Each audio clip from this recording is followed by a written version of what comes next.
Women don't feel safe because of men. It's kind of on the surface a big pill to swallow. Women, the smaller, fairer sex, as we know as men, think about their emotional, their financial, their physical, their psychological, their mental, their sexual safety constantly. Especially, let's look at it at a very primal level, their physical safety. And there's this uncomfortable part of that as a guy, even if you're a great guy, and this has nothing to do with you, it's still the reality we live in, or understanding the other gender's perspective. Women don't feel safe because of men. It's like a weird thing if you think about it, if it's new information to you or newer on this deeper level as you listen. I'm a 5'7" dude. If I go to prison, I'm a white dude, and there's a bunch of whatever race, black guys, Asian guys, Latin guys, and I'm the only short white guy, that's not going to be good for me. But imagine it differently. Imagine, and pick whatever race you are, imagine someone of the opposite color, but they're significantly bigger than you, and you're in prison, and you're outnumbered. That seems like a very extreme reality or circumstance, and you'd say it is, but that's a woman's experience in a way, day-to-day life, in terms of knowing there's a physical vulnerability of many of us as men won't relate from our own personal experience, where you can think of one or two times in your life. Like, as a guy, have you thought, well, when I was walking to my through the parking garage and it was kind of dark, I was worried, am I gonna run? Am I gonna, do this? Am I gonna, and a lot of us, we just don't. We don't think of, we could get kidnapped, hurt, abducted, sexually abused. We don't. There was this thing I read years ago, and it just popped in my mind.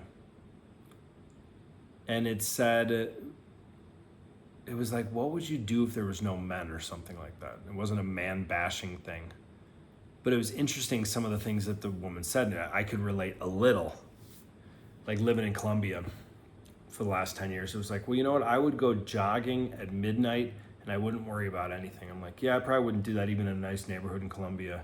I wouldn't go jogging at midnight. I could in a nice neighborhood in Miami, I think.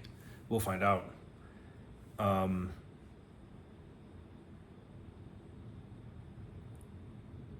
As I read the thing, it went on to just talking about like women's fear of men, of just normal stuff. And I was like, oh yeah. And I was like, wait a minute.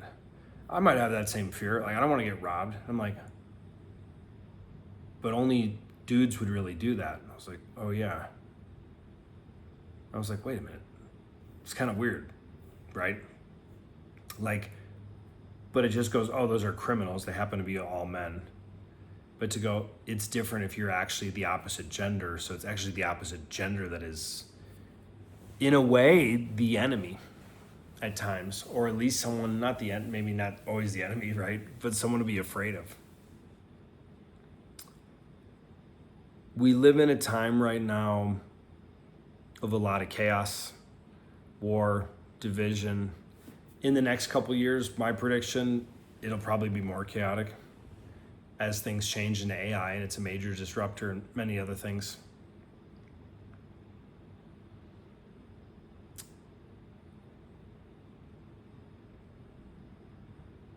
People think, or it would be nice to believe on the surface, that one day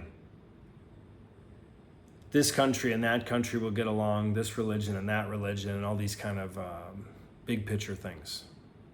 We could only get these 10 million people and these 10 million or these 100 million or whatever it is.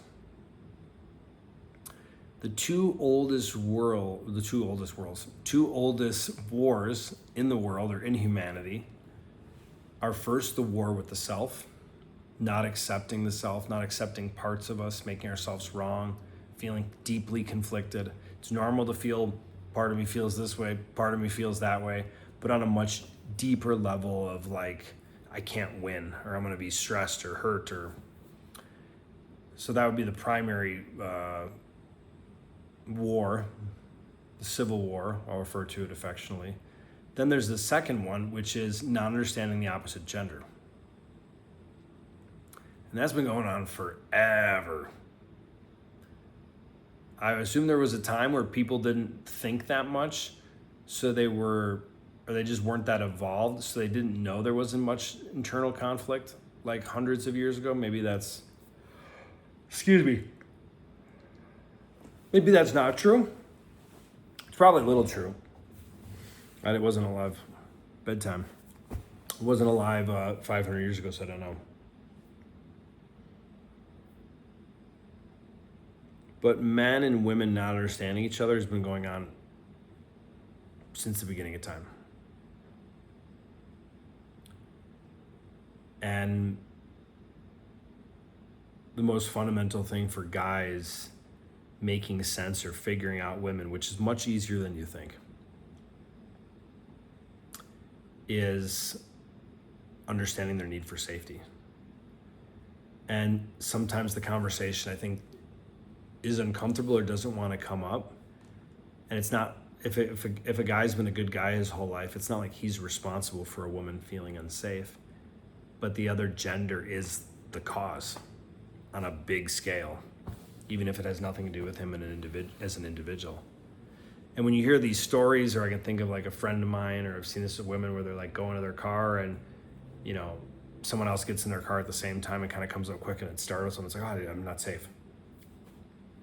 It's so foreign for us as dudes to be like, yeah, I was just putting some groceries in my car and I go, oh my God, I really don't feel safe. Unless you're like, man, I shouldn't have been in this neighborhood getting groceries. Like, why the hell am I here? That's a totally different thing. But even if you can think about right now, as a guy, how many times in the last month did you really think seriously of your physical safety being jeopardized? 1, 0, probably 0 for many.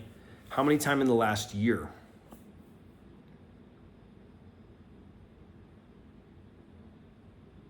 1, 0, 0, 0, 0, something like that.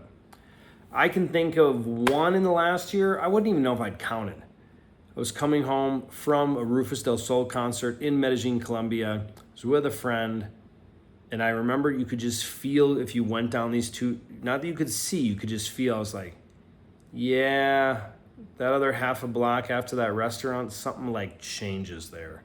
And we looked down this, and then there was another one, we looked down that, and I was like, like, let's keep walking, we'll get a cab that way. But would I say I felt unsafe? No. It was a warning of like, don't go down there. I don't know why it like feels off. This is women's daily experience of life. If we were to ask the same thing, how many women felt unsafe in some way in the last month, and you had 100 women in the room, at least 95 hands would go up.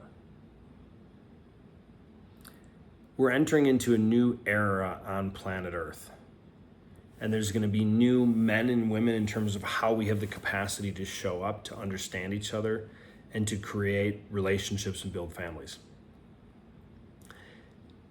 And I was just talking to my buddy. He's got a 2-year-old and a wife. He's British, she's Colombian. We were just talking tonight, like, it's never existed on planet Earth. Like, whatever your grandpa or your dad's understanding of relationships or women, what that was a couple decades ago or half a century ago, that's totally different than where we're at and where we're going as a evolving human species.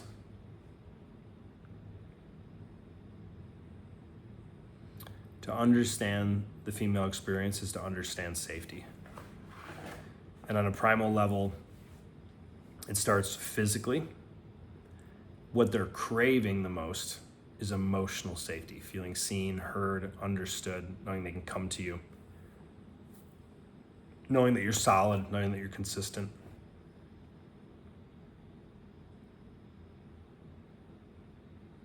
What would the world be like if men understood women, and women understood men? And how many times have you actually had a conversation in your current or past relationship with your girlfriend or wife about what actually is her unique wiring to make her feel safe, her recipe. And I promise you, gentlemen, whether you're in a relationship or you're going to be in one, especially if you're dating, if that's a first, second, third date question about understanding safety and just a crash course you throw out and what makes them feel safe, you will have a leg up on 99% of men. See you soon.